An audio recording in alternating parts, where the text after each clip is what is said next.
महाराज की बोलिए। युग प्रवर्तक महर्षि दयानंद जी महाराज की। आइए, आप सभी बड़ी देर से बड़ा तप कर रहे हैं और बहुत देर से आप बैठे हैं। इसके लिए तो सभी विशेष धन्यवाद के पात्र हैं। कार्यक्रम की कुछ इस प्रकार की व्यवस्था है और उस व्यवस्था में हम सब बंधे हुए हैं। आइए उसी व्यवस्था में बनते हुए और अपने आप को व्यवस्थित करते हुए कुछ समय के लिए सभी सीधे होकर के बैठेंगे और मैं आपको इस बात का पूर्ण विश्वास दिलाती हूँ कि मैं ही अंतिम इस सत्र के उस कार्यक्रम की कड़ी हूँ जो भजन से सीधे आपको भोजन तक ले जाऊंगा। तो आप निश्चित होकर के बैठेंगे, एक बार परमपिता परमेश्वर का स्मरण करेंगे और मेरे साथ मिलकर के गायत्री मंत्र का उच्चारण करेंगे। सभी बोले, सभी से प्रार्थना।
सच्चे सखा हो मेरे तुम,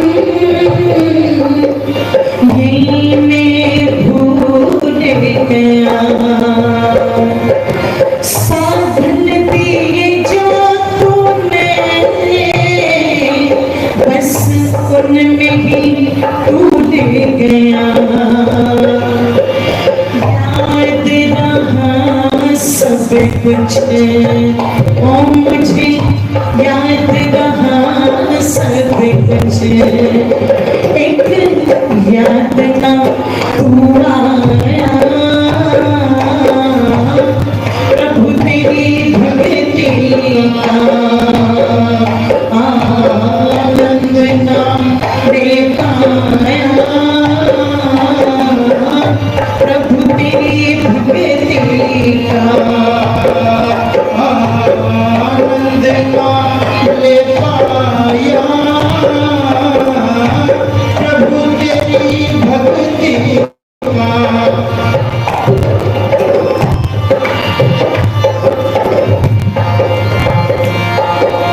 बचपन की ये खेती, बचपन की ये खेती,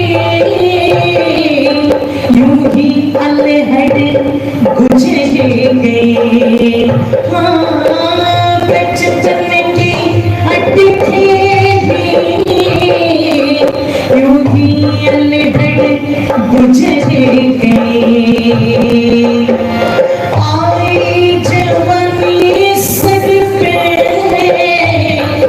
मेरी रग रग अकड़ गई।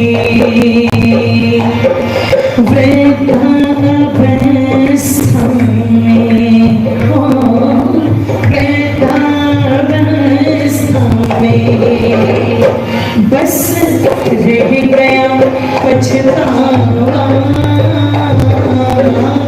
प्रभु तेरी भक्ति का आनंद नाम दे पाया। प्रभु तेरी भक्ति का उलझन का जीवन फिर रोक लिया।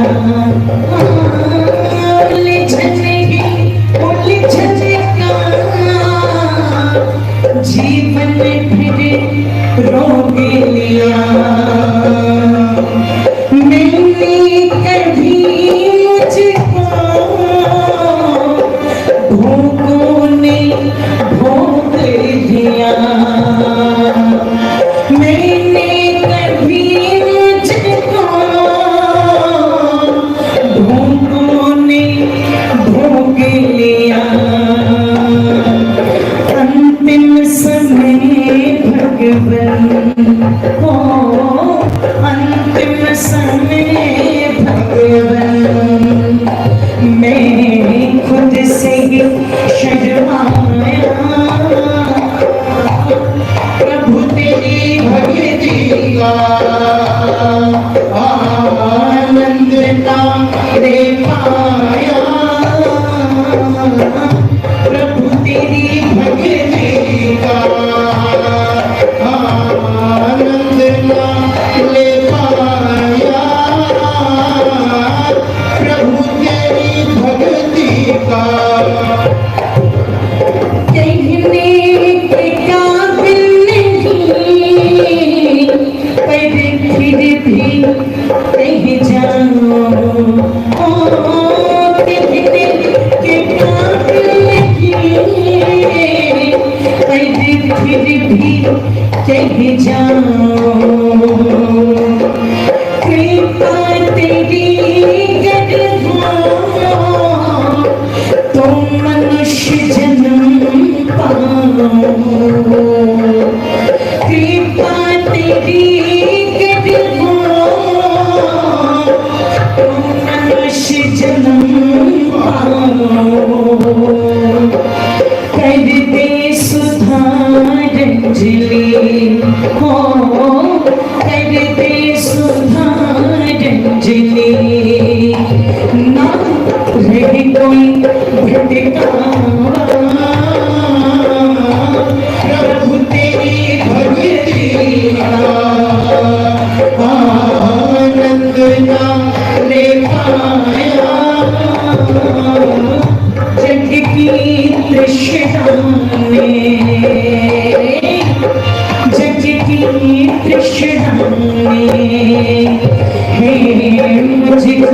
बिन माया प्रभु तेरी भक्ति बंदिया पे पाया दाता तेरी भक्ति गाओ मेरे पिता तेरी भक्ति गाओ मेरे प्रभु तेरी भक्ति गाओ मेरे दाता तेरी भक्ति गाओ मेरे पिता तेरी भक्ति गाओ मेरे प्रभु तेरी भक्ति गाओ मेरे दाता तेरी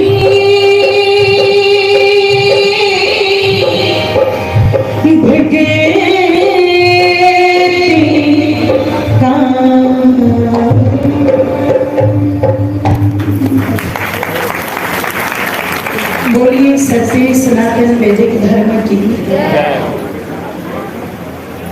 बड़े ही आदर सम्मान श्रद्धा की योग्य इस पवित्र पावन व्याख्यान वेदी की शोभा को बढ़ा रहे हैं। आग्नेय वस्त्रों से और पीत वस्त्रों से सुसज्जित समस्त संन्यास्त वृंद यतिमंडल आर्य जगत की विद्वत परिषद के वो सभी सम्मानित विद्वज्जन महानुभाव जिस कड़ी में पूज्य आचार्य श्री वेद प्रकाश श्रोत्री जी, वंदनीय अभिनंदनीय पूज्य आचार्य श्री वेशा शास्त्री जी, और इसी कड़ी में व्याख्यान वेदी की शोभा को सुसज्जित करने वाले समस्त विद्वज्जन महानुभाव और जिन्होंने इस भरतपुर को उस कड़ी में पूज्याचार्य देशराज जी भी हैं और भी विद्वान हैं, और उसी कड़ी में एक ऐसी शख्सियत जो आर्य जगत में प्रेरणा के स्रोत हैं। आप बहुत उच्च कोटि के कवि, बहुत उच्च कोटि के महोपदेशक, और सबसे बड़ी विशेषता आपकी कि सरलता और सौम्यता की एक प्रतिमूर्ति। यदि चलती फिरती शख्सियत के रूप में आप धर्म के दर्शन करना चाहते हैं तो मैं बड़े विश्वास के साथ कहती हूँ कि आप पूज्य पंडित नरदेव जी के दर्शन कर लीजिए, जो धर्म की साक्षात प्रतिमूर्ति है।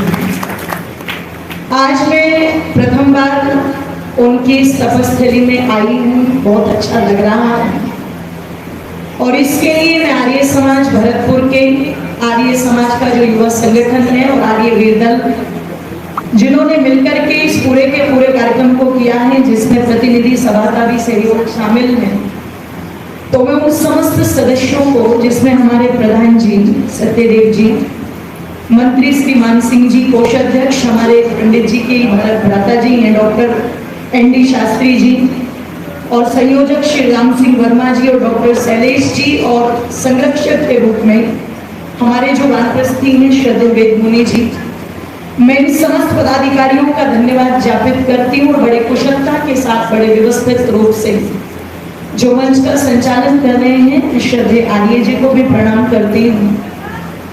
समय के अभाव में मैं नाम से बचना चाह रही हूँ, इसलिए मैं देख रही हूँ कोटा से चल करके, फरीदाबाद से चल करके, मथुरा से चल के, ओल से चल करके, और आसपास का जो विभिन्न आपका ये बहुत ही क्रांतिकारी भी और बड़ा बुद्धिजीवी लोगों का जो पूरा का पूरा एक क्षेत्र है, दूर दूर से चल करके सभी आर्यजन पलवल से और दिल्ली से और बहुत दूर दूर से चल करके जो आर्यजन इस कार्यक्रम की शोभा को बढ़ा रहे हैं, मैं आप सभी धन्यष्ट महानुभावों की वंदनीय मातृशक्ति की गरिमामय उपस्थिति को नमन करती हूँ, प्रणाम। उपस्थित मेरे भाई और बहनों, बहुत सुंदर चर्चा आप लोग, आज का जो प्रातःकालीन विषय रखा गया है विज्ञान और धर्म, इस पर आप सुन रहे थे और सभी विद्वानों ने इस पर बहुत चर्चा की, सभी उसी विषय पर बोले। मैं सोच रही थी थोड़ा सा विषय को दूसरी तरफ मोड़ करके चलो, समझने का प्रयास करेंगे लेकिन मैं उसी कड़ी में अपने विषय को जोड़ देती हूँ। अभी पूज्य आचार्य श्री जी ने आप लोगों के सामने धर्म के विषय में बताया, और जो विज्ञान शब्द यहाँ पर जुड़ा हुआ है, जिन आर्य महानुभावों ने ये राशि देके मुझे सम्मानित किया, मैं उनका और मातृशक्ति का भी धन्यवाद। समय थोड़ा है और आप लोग थोड़ा सा ध्यान से सुनिए। एक स्थान पर एक बहुत उच्च कोटि के जो अपने आप को संत कहते थे, साधु कहते थे, बाबा कहते थे, और वो केवल बाबा या संत या साधु तक सीमित नहीं रहे। जैसे जैसे उनका लेवल, उनका स्टैंडर्ड बढ़ता चला गया, परिस्थितियां डेवलप होती चली गई धीरे धीरे, और अंधविश्वास के आधार पर उन्होंने लाखों अनुयायियों को, उनके जो फॉलोवर्स थे, जो उनको फॉलो करते थे, उनकी अच्छी खासी भीड़ अपने पीछे लगा ली। तो कुछ दिनों के बाद उन्होंने अपने आप को कहना शुरू कर दिया, आई एम लॉर्ड शिवा, मैं शिव हूँ, शिव का अवतार हूँ, अहम ब्रह्मास्मि, मैं ही ब्रह्म हूँ, मैं ही भगवान हूँ। और जैसा कि पूज्य पंडित जी ने भी संकेत किया कि भगवान केवल बाहर नहीं है, भगवान तो जेलों के, जोर से बोलो, अंदर भी पड़े हुए। और भगवानों की परिस्थितियां अगर आप सुन लो तो बड़ी विचित्र हैं, पर मैं उस तरफ नहीं जाऊंगी अभी, क्योंकि अभी विषय नहीं है। वो अपने आप को कहते थे, आई एम लॉर्ड शिवा, मैं शिव का अवतार हूं। कुछ समय बाद उनकी सीडी जो थी वो रिलीज हुई, एक एमएमएस रिलीज हुआ, और उस सीडी पर ऐसा हड़कंप मचा के उनके ऊपर कम से कम भी 150 केस जो थे वो कर दिए गए। जब 150 केस उनके ऊपर हुए तो वो अपने आप को ब्रह्म कहने वाले गिरफ्तार हुए। गिरफ्तारी हुई तो चेले चपाटों की फौज बड़ी थी, वकीलों की फौज बड़ी थी, तो किसी तरह से बेल करा ली। बेल करा करके वो व्यक्ति भारत से नेपाल के रास्ते निकला, और नेपाल के रास्ते होता हुआ वो दूसरे देशों में गया, और लगभग 4 साल के बाद यूट्यूब पर उनका एक चैनल, और चैनल पर उनकी एक वीडियो रिलीज हुई, और जिस वीडियो में वो कहते हुए दिखाई दिए कि ऑस्ट्रेलिया के पास में उन्होंने पूरा का पूरा अपना टापू खरीद लिया है, और उस टापू को खरीद करके वो एक देश बना रहे हैं। उस देश का नाम भी उन्होंने क्या दिया, कैलासा। इतनी स्टोरी से आप समझ गए होंगे वो कौन थे, दक्षिण की तरफ के नित्यानंद स्वामी, यही था ना, है ना। एक बार उज्जैन में पीछे सिंहस्थ जो हुआ था, शिवराज सरकार ने, अभी भी सरकार शिवराज जी की है, तो सिंहस्थ के अंदर मेरी 7 दिन की कथा थी वहां पर, जो आर्य समाज का पांडाल लगा हुआ था, और उसी से 1.5 किलोमीटर की दूरी पर नित्यानंद स्वामी का पांडाल लगा हुआ था। ये भूमिका मुझे क्यों बनानी पड़ी वो मैं बता देती हूँ, क्योंकि धर्म के साथ साथ में विज्ञान शब्द को जोड़ा गया पैम्फलेट में।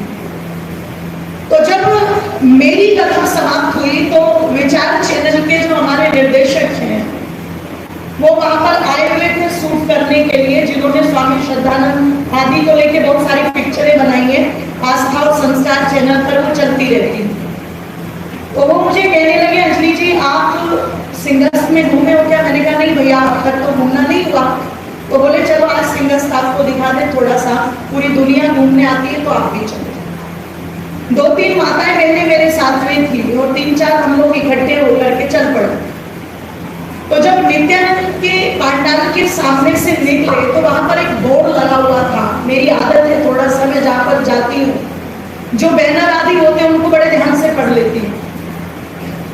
तो जब मैंने वो बोर्ड वहां पर देखा बंधुओं, तो जरा ध्यान से सुनिएगा भरतपुर वालों, उस बोर्ड पर लिखा हुआ था कृपया, ध्यान दीजिएगा, कृपया जूते चप्पल, आगे क्या होगा, जोर से बोलो। इतना ही नहीं था, आप अगर यहाँ पर लिखोगे तो definitely that is the fact point कि आप यही लिखोगे कि कृपया जूते चप्पल बाहर उतार करके आए। लेकिन मेरी बुद्धि को हैरानी हुई जब वहां पर लिखा हुआ था कृपया जूते कोमा चप्पल कोमा बुद्धि को, संचालक जी, कृपया जूते चप्पल कोमा बुद्धि को बाहर ही रख करके आए, क्योंकि धर्म का तर्क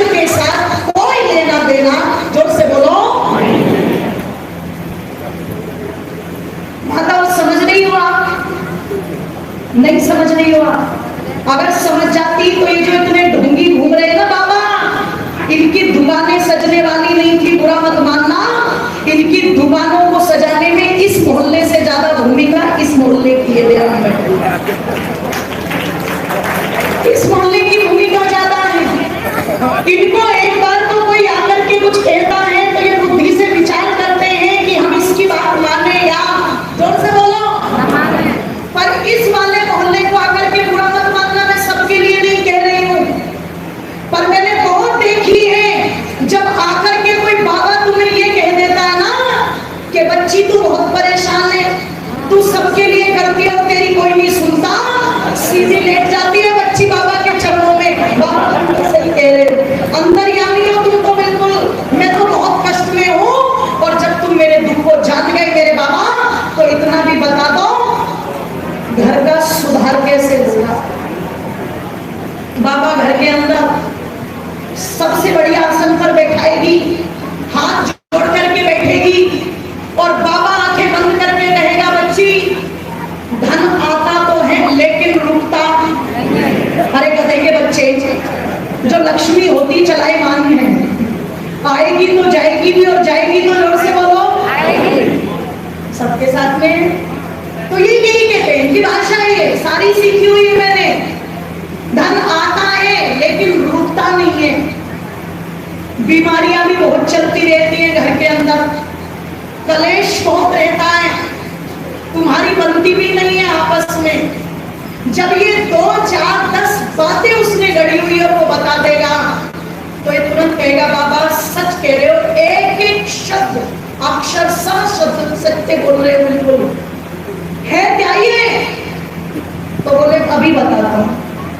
अब अभी बता करके हाथ में कुछ लिया और कुछ लेकर के जैसे ही देखा नींबू था तो लाल हो गया। बोले बच्ची किसी ने कुछ करवा रखा है। और जैसे ही आप ये कहोगी कि किसने, यही बोलती हो ना, पूछेगा तो जरूर आदमी कि किसने, तो देखो रटा रटाया, बिल्कुल रटा रटाया उत्तर है, बाहर का नहीं है कोई।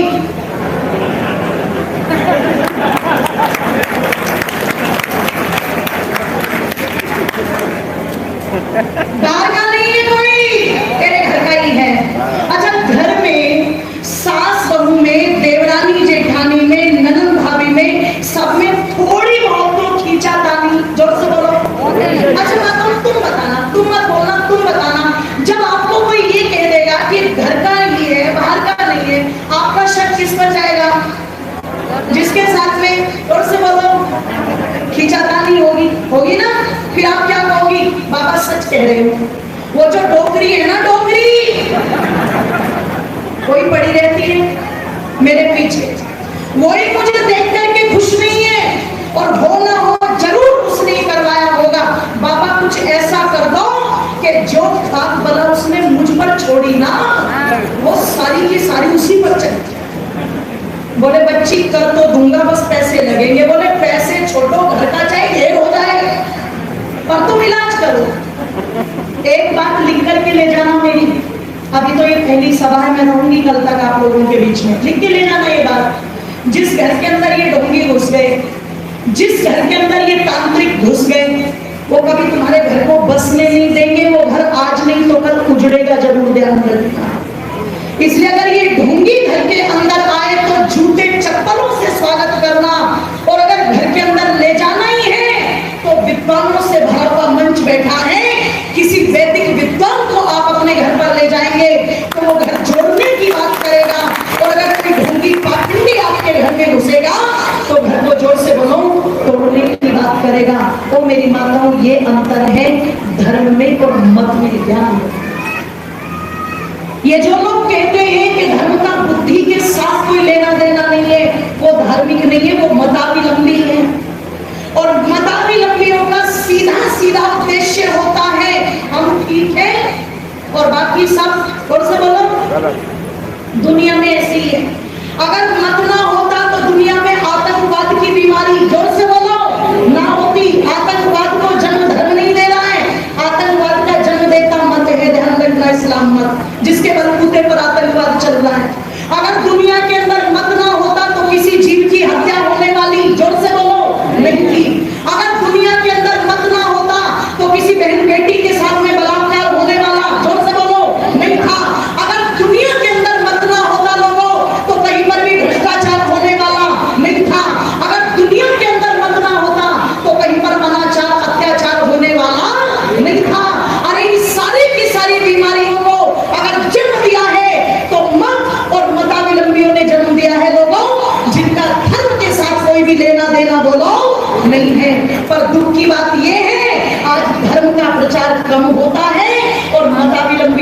प्रचार, जोर से बोलो।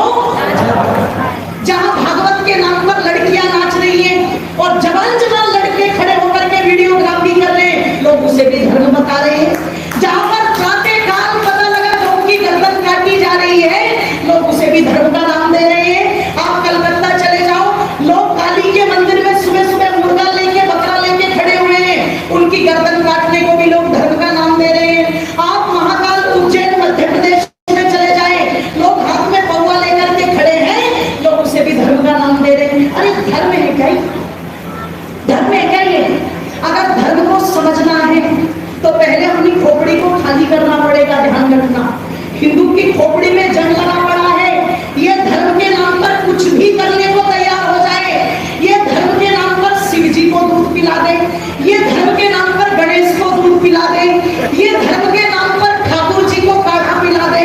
कोरोना हो गया दुनिया को, टीवी पर वैद्य बता रहे थे सब गिलोय की बेल पियो, सब काढ़े पियो। अरे आदमी पी ले कोई दिक्कत नहीं है, तुम गायों को पिला दो कोई दिक्कत नहीं, तुम भैंसों को पिला दो कोई दिक्कत नहीं।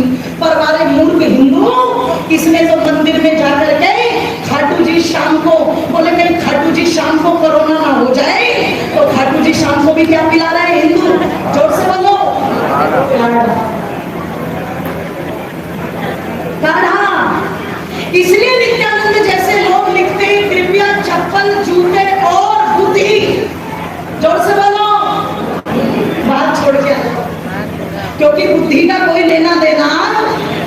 और जो जनता पत्थरों को काढ़े पिला दे, वास्तव में वो जनता कभी बुद्धि के अनुसार धर्म को जान ही नहीं पाएगी। जिस जनता को एक बैल भी बेवकूफ बना करके चला जाए, नंदी आता है ना, नंदी घूम जा भैया किसके छोरे की शादी होगी, और घूम के नंदी ऐसे ऐसे गर्दन हिलाता, बोले माई बहुत बढ़िया बहू आएगी घर में बिल्कुल दूध जैसे रंग वर्गी, तो तुरंत माई को सूट निकाल के लाती अंदर से।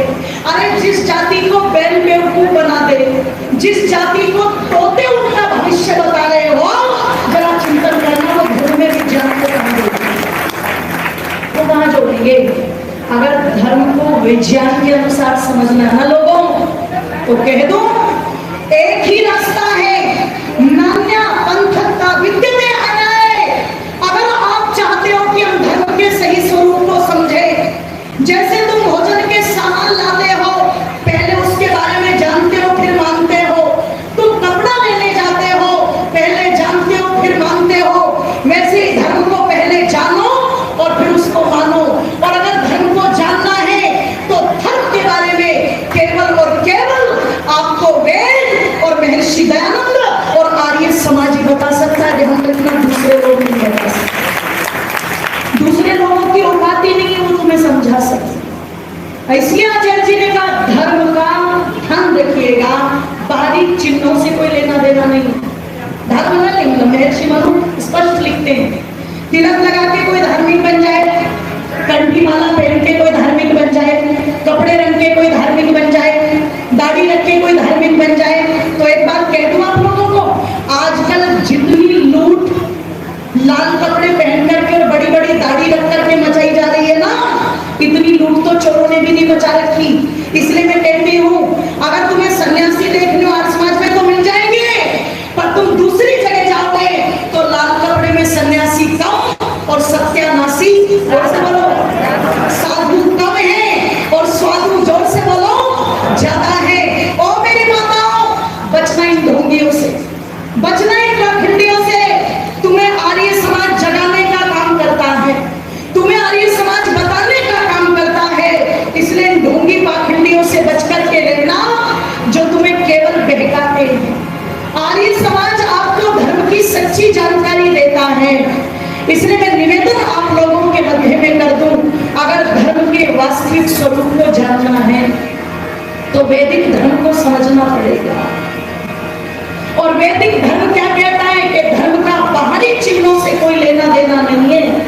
क्या है धर्म? धर्म का संबंध है आपके आत्मिक व्यवहार से। धारणात्मक धर्म इत्यादि जिसको जीवन में धारण किया जा सके। एक पत्नी अपने पति के लिए कैसा व्यवहार करती है, ये धर्म है। एक पति अपनी पत्नी के साथ में कैसा बर्ताव रखता है, जोर से बोलो, ये धर्म है। अक्सर मंचों पर कहा जाता है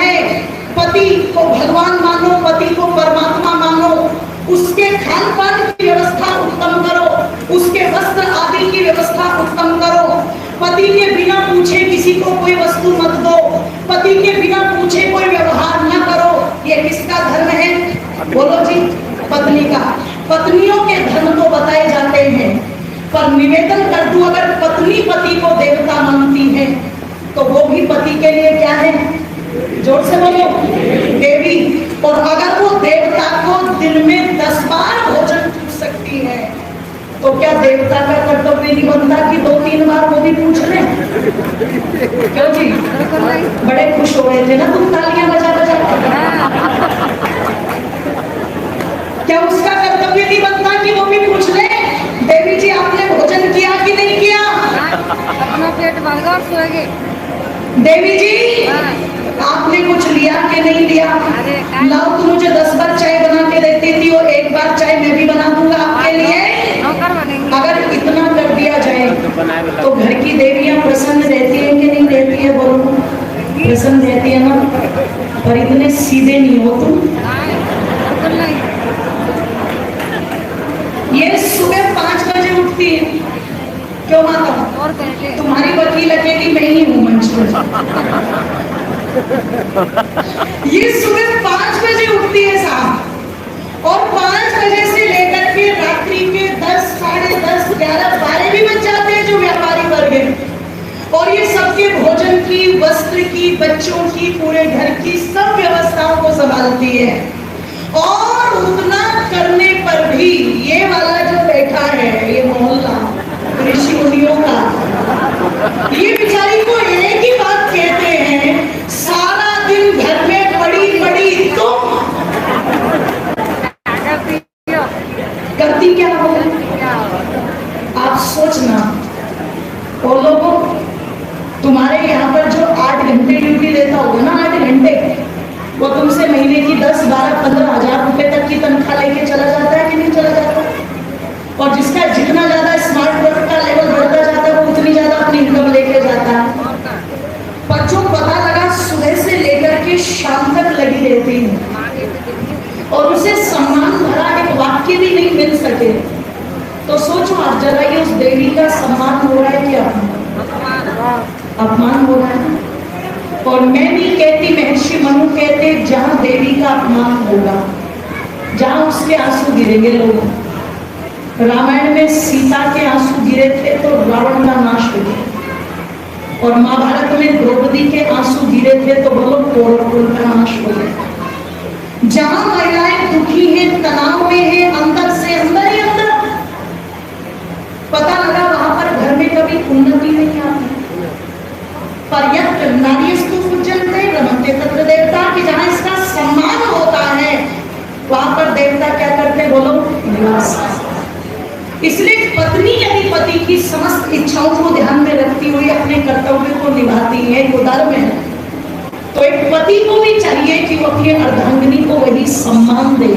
ये पति का धर्म है लोगों। जहां अपने अपने कर्तव्यों का पालन सब कर रहे हैं, वही क्या है? जोर से बोलो। और लोगों इसी कर्तव्य का पालन किया था मर्यादा पुरुषोत्तम श्री राम ने, जिनकी चर्चा चल रही थी अभी। इसलिए हम राम को पूजते हैं आज, और केवल रामायण, राम के कारण रामायण नहीं है लोगों, व्यक्ति व्यक्ति वहां पर अपने कर्तव्य का पालन कर रहा है। अगर माता कौशल्या अपने कर्तव्य का पालन न करती और विद्रोह कर देती तो बोलो रामायण रामायण होती क्या? आज नहीं होती। अगर सुमित्रा विद्रोह कर देती तो आज रामायण रामायण ना होती। और कह दूं, जब परिवार वाले पति को कोई तकलीफ देते हैं ना, तो सबसे पहले सीना ठोक करके कौन आती है आगे? जोर से बोलो, पत्नी आती है ना, पत्नी। अगर माता सीता ये कह देती कि ये कौन होते हैं तुम्हें राज्य से हटाने वाले, और तुम विद्रोह करो, तुम ये करो, तुम वो करो, तो आज रामायण रामायण ना होती। जाकर के रामचंद्र जी माता सीता से कहते, देवी 14 वर्ष के लिए वन जाना हूं, है ना?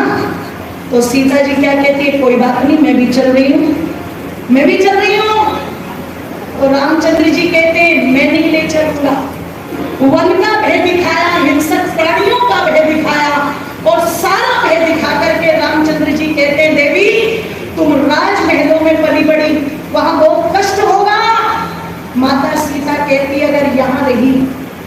अधिक कष्ट हो। वहां रहूंगी तो कष्ट भी सुख में होगा ना, मुझे अपने साथ ले चलो। और बाबा तुलसी ने लिखा, जिए बिन देह नदी बिन पारी, ऐसे ही नाथ पति बिन नारी, मुझे अपने साथ ले चलो ना। तब रामचंद्र जी ने कहा था, देखो अगर जिद करती हो मैं तो नहीं कहूंगा, और लोगों धर्म क्या है, कर्तव्य है, और कर्तव्य कैसे निभाए जाते हैं तो ये सुना करो, इनको अपनाया करो। जब कहा कि मैं तो नहीं कहूंगा, पर यदि माता कौशल्या अनुमति दे दे तो चलना। आज की सीता होती ना, आज की एक बार पति को बोलती पिक्चर देखने चलना है, तो तभी मोटरसाइकिल के गधे की तरह कान से उधेड़ के कहता चल जल्दी, क्योंकि पति पत्नी राजी तो क्या करेगी माँ जी, यही बोलता कि नहीं बोलता। पर रामचंद्र जी ने कहा अगर माँ कौशल्या कह दे तो चलना। आज की सीता होती तो क्या कहती, तेरे तेने लिए थे कि तेरी माँ ने लिए थे, यही बोलती ना। पर वो धर्म था, वो क्या कहती है ना, मैं माँ के पास जाती हूँ। थोड़ी थोड़ी माता कौशल्या के चरणों में चिपट गई, और वहां बातें तो बहुत लंबी है, पर निवेदन कर दूं तब तू जानकी सासू पर लागी, सुन मात में तो बड़ी अभागी हो माँ, मैं बड़ी अभागी। क्यों बेटी, एक तरफ तो पति धर्म है, एक तरफ सास ससुर का धर्म है, सेवा वहां भी करनी है, सेवा यहाँ भी करनी है। समझ नहीं आता कौन से धर्म का पालन करो। माँ कौशल्या समझ गई, ये साथ जाना चाहती, तो कहती है बेटी साथ जाना चाहती न जा, आशीर्वाद दे रही। अब सुन, अपने आप को अभागी मत कहना। और जो सास बैठी है ना सेकंड वाला मॉडल, वो भी सुनना ध्यान से। बहू से जरा सी गलती हो जाती है ना, जरा सी इतनी सी, तो सबसे पहले अपनी धनुष रूपी प्रत्यंचा चढ़ा करके, और जो वार छोड़ती है सास, किस पर छोड़ती है, बहू के, जोर से बोलो, ओह सारी ट्रेनिंग लेके बैठती है, साड़ियों की ट्रेनिंग है बहू के मायके वालों पर, और खास करके माँ पर कौन कसे जाते हैं। अगर बहू को चाहती हो तुम्हारा सम्मान करे तो सूत्र दे रही हूँ, माता कौशल्या कहती है, सबसे पहले प्रशंसा करती है, अरे जनक जैसे जिसके पिता हो, और धरणी जैसी योगिनी जैसी जिसकी माँ हो, ऐसे विदुषी माता पिता की संतान अभागी नहीं हो सकती। किसकी तारीफ करी, मायके वालों। और फिर कहती है दशरथ जैसे ससुर, सुमित्रा कैकेयी जैसी सास, और भरत लक्ष्मण जैसे जिसके देवर हो, वो कभी अभागी नहीं हो सकती। मेरी लाल, अपने आप को अभागी मत कहना। जाना चाहती है ना तो चली जा, कोई बात नहीं, ये था धर्म। श्री रामचंद्र जी ने एक बात पूछी माता सीता से, वैदेही मुझे तो पिता का आदेश है, मैं तो इसलिए जा रहा हूँ, पर तुम्हें किसका आदेश है? तो बस अंतिम चंद पंक्तियां कह दूं वाणी को विराम। माता सीता ने क्या कहा, आपको जैसे आपके माता पिता ने आदेश किया, ऐसे मुझे भी मेरे माता पिता ने आदेश किया था, सुख हो दुख हो कोई भी परिस्थिति हो, अपने पति का हाथ और अपने पति का साथ कभी मत छोड़ना। जैसे आप अपने धर्म का पालन कर रहे हैं, वैसे मैं भी अपने धर्म का पालन कर रही हूँ। ओ मेरी माता, ये था, इसलिए कह दूं, क्या बोली कि अवधपुरी में जीना लागे, कि मैं तो संग चलूंगी तेरे,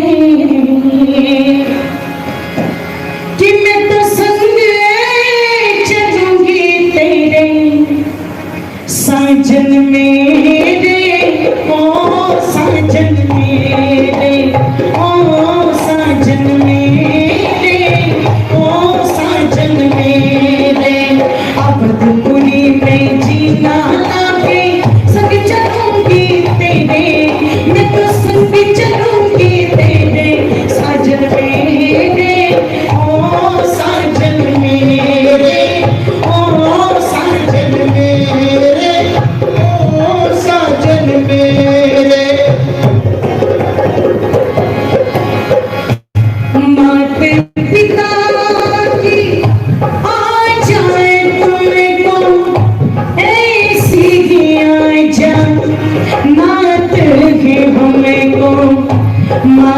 पिता की आ जाए तुमको ऐसी ही आ जाए मात ही हमको कैसे मुझको छोड़ चलेगा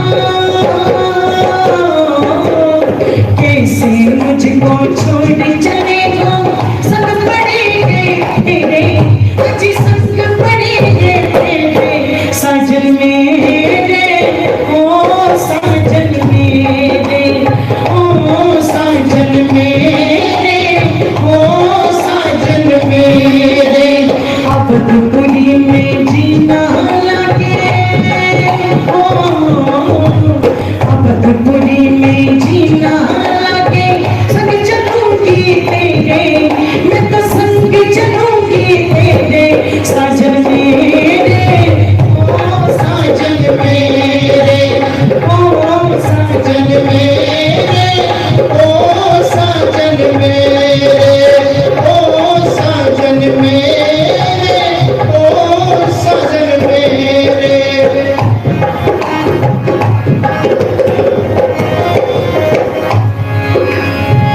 जी बिन तेरे नदी बिन पारी ऐसे ही नात पति बिन नारी जी बिन तेरे नदी बिन पारी ऐसे ही नात पति बिन नारी जहाँ पर चरण पड़ेंगे तुम्हारे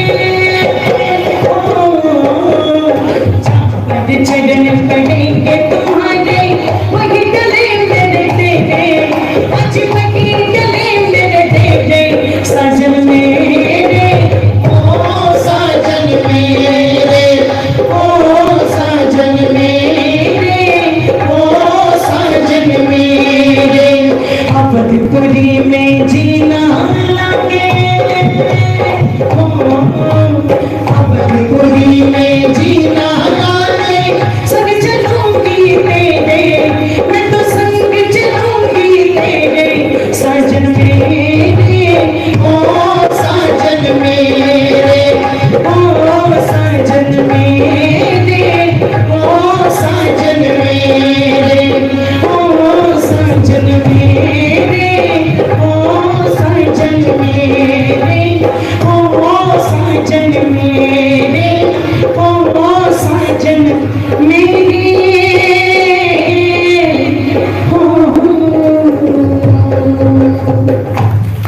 बहुत बहुत धन्यवाद जिन्होंने ये राशि दी उनका धन्यवाद। और बस निवेदन कर रही थी अपने अपने कर्तव्य का ठीक ठीक वेद के अनुसार पालन करना ही क्या है बोलो। इसलिए कहा गया वेद अखिलो धर्म मूल। और वेद धर्म का मूल क्यों है? क्योंकि सब सत्य विद्या और जो पदार्थ विद्या से जाने जाते हैं उन सबका आदि मूल कौन है? परमेश्वर। इसलिए धर्म की व्यवस्था मनुष्यकृत नहीं होती, धर्म की व्यवस्था जो होती है वो ईश्वरकृत होती है। जो ईश्वरकृत है वो धर्म है। उस धर्म में विज्ञान भरा पड़ा है, क्योंकि जो विज्ञान की कसौटी पर न उतरे वो धर्म नहीं है। इसलिए वेद जो है वो धरती को सूर्य के चारों ओर घुमाता है, ये धर्म है। पर जहां मत में आप चले जाओगे तो मत वाले जो है वो सूर्य को धरती के जोर से बोलो चारों ओर घुमा रहे हैं, है ना। तो इससे आपको समझना पड़ेगा। इसलिए आप ये मत सोचना कि जी यहाँ तो लोग इतने बैठे और आप कहते हो यही धर्म है, और जहाँ लाखों लोग जाते हो पागल थोड़ी ना है। हाँ वो सच में पागल है माताओं, वो भेड़े हैं। आपने भेड़ों को देखा है? भेड़ों का मालिक अपनी भेड़ों पर रंग डाल देते हैं ताकि उसकी भेड़े किसी दूसरी भेड़ों में, जोर से बोलो। तो ये जितने भी बैठे हैं ना ये धर्म के नाम पर इन्होंने अपनी अपनी भेड़ों पर रंग डाल रखे हैं, मंत्र वाले रंग, ताकि मेरी भेड़े किसी दूसरी भेड़ों में ना मिले। तो मैं पूज्य पंडित जी की नरदेव जी की पंक्तियां कह देती हूँ। इन्होंने बड़ा सुंदर लिखा। और क्या लिखा कि मूर्खों की माने नहीं चाहे वे हजार हो, कि मूर्खों की माने नहीं चाहे वे हजार हो,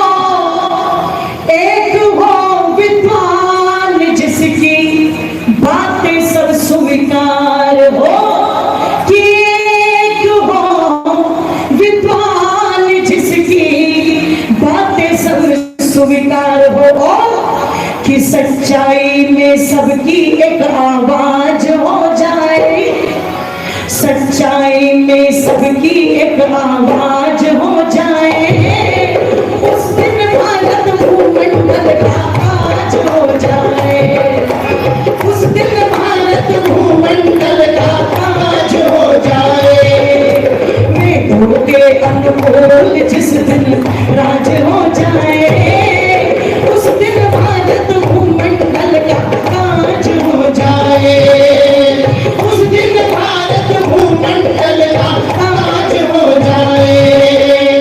वेदों के अनुकूल जिस दिन राज हो जाए, उस दिन भारत भूमंडल का ताज हो जाए, उस दिन भारत भूमंडल का ताज हो जाए, उस दिन भारत भूमंडल का ताज हो जाए।